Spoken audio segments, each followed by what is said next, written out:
paixão e com a necessidade de encontrar soluções para as instituições nas quais desenvolvemos a nossa atividade, às vezes perdemos um bocado a noção de que somos uma gota d'água neste oceano da história das instituições e, portanto, convém não esquecermos este caráter relativo de tudo o que fazemos no panorama, digamos, histórico da evolução das instituições e, particularmente, algumas curiosidades sobre o ensino superior que eu acho que também ajudam a contextualizar esta discussão toda.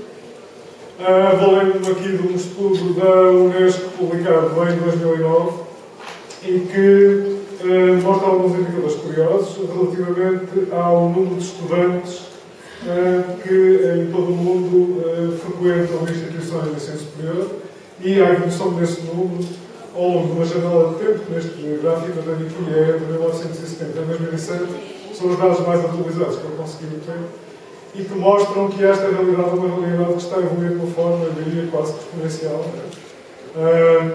Em 1970, a população de estudantes universitários intermundiais cifrava-se na ordem dos 28,6 milhões de estudantes. Em 2007, 152,5 milhões. Pelo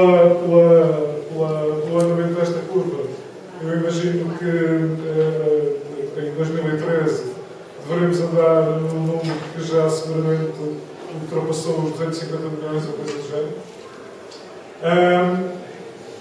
Há algumas curiosidades sobre isto, nomeadamente a taxa de crescimento médio neste período de cerca de 4,6% ao ano, o que significa uma duplicação do número de estudantes em cada período de aproximadamente 15 anos. Okay? Portanto, de 15 em 15 anos, o número de estudantes que frequentam o ensino superior em todo o mundo duplica. Chama a atenção para o facto de que este gráfico, entre outras coisas, mostra que as regiões do mundo que mais têm, ou a região do mundo que mais tem contribuído para este aumento tão significativo do número de estudantes é exatamente a região da Ásia, que corresponde àquela terceira mancha de cor-de-rosa neste gráfico. Se depois desagregarmos, são dados agregados, não é? Se depois desagregarmos isto por países, é evidente que vemos que a situação no mundo é muito variável de país para país e, portanto, este gráfico mostra a percentagem no eixo vertical, no eixo dos Y, mostra a percentagem de população adulta que frequentou a educação terciária, enfim, que não é só o ensino superior, a educação terciária, e no eixo dos X correlaciona, portanto, isso com o número de graduados em ensino de formação terciária por 100 mil habitantes. E, portanto, vemos que a situação é claramente muito variável de país para país, e, portanto, estamos muito longe de ter um panorama uniforme em todas as regiões do mundo, mesmo nas várias regiões, enfim, de sub-região para sub-região.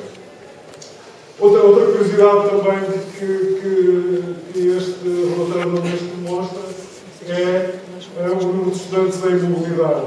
De acordo com este relatório,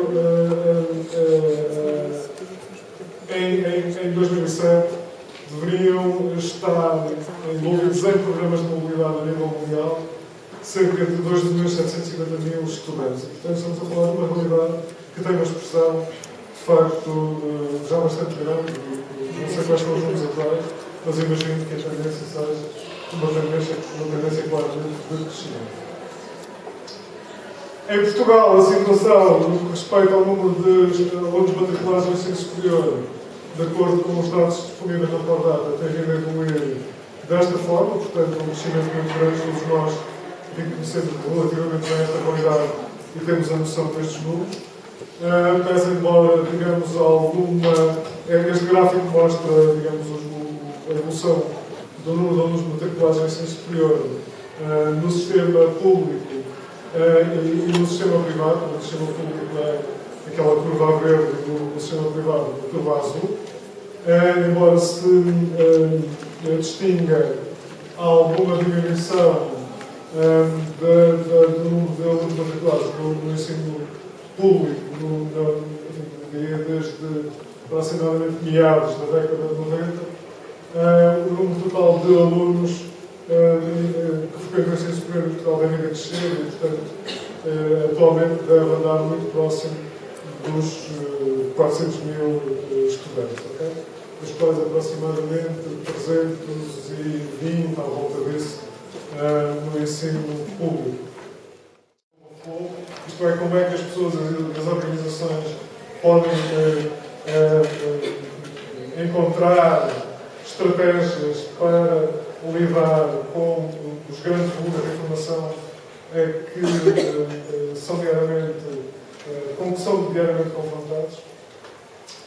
Eu acho que vale a pena dar uma volta muito rápida a alguns conceitos básicos que todos nós damos por adquiridos, e ainda bem que é assim, mas que eu gostava de discutir muito rapidamente, nomeadamente no contexto que mais me interessa, que é o contexto das aprendizagens e das aprendizagens no ensino superior.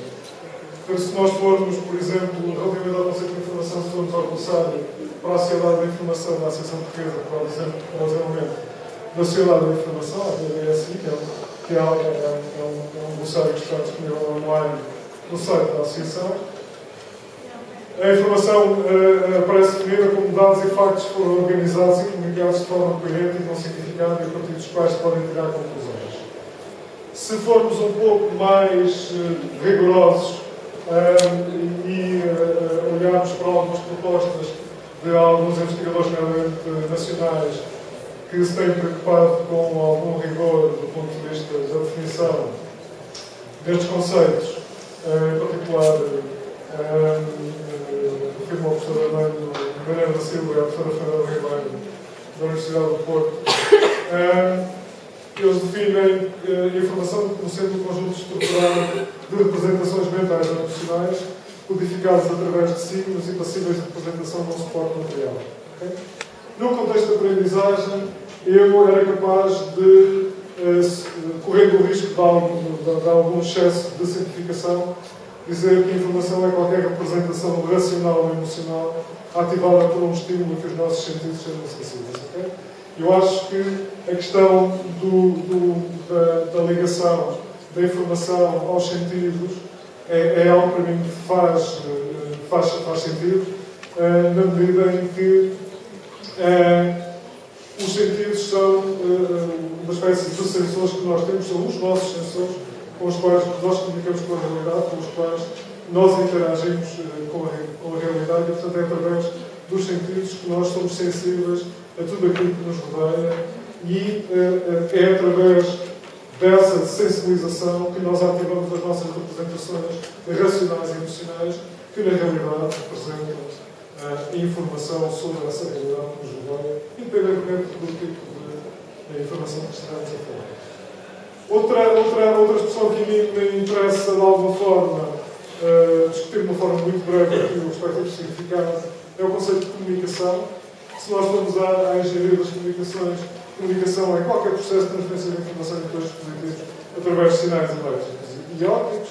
Se formos às ciências da comunicação, comunicação é qualquer processo intersubjetivo de partilha de informação entre agentes que utilizam o mesmo conjunto de signos, tendo por objetivo a construção de sentido.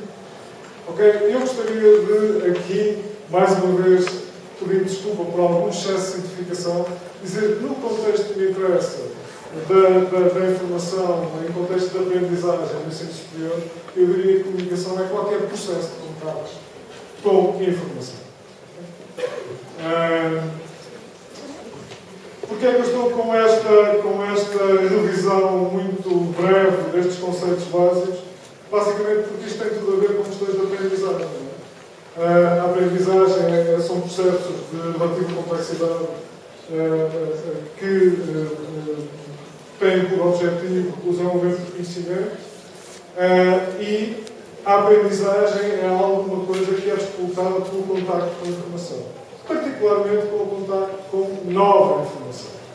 E isto interessa-me muito deixar aqui bem claro esta ideia, reforçar esta ideia do contacto com nova informação como sendo algo que descoleta no dia-a-dia processos de aprendizagem formal, informal, semi-formal, nos contextos mais variados da nossa vida.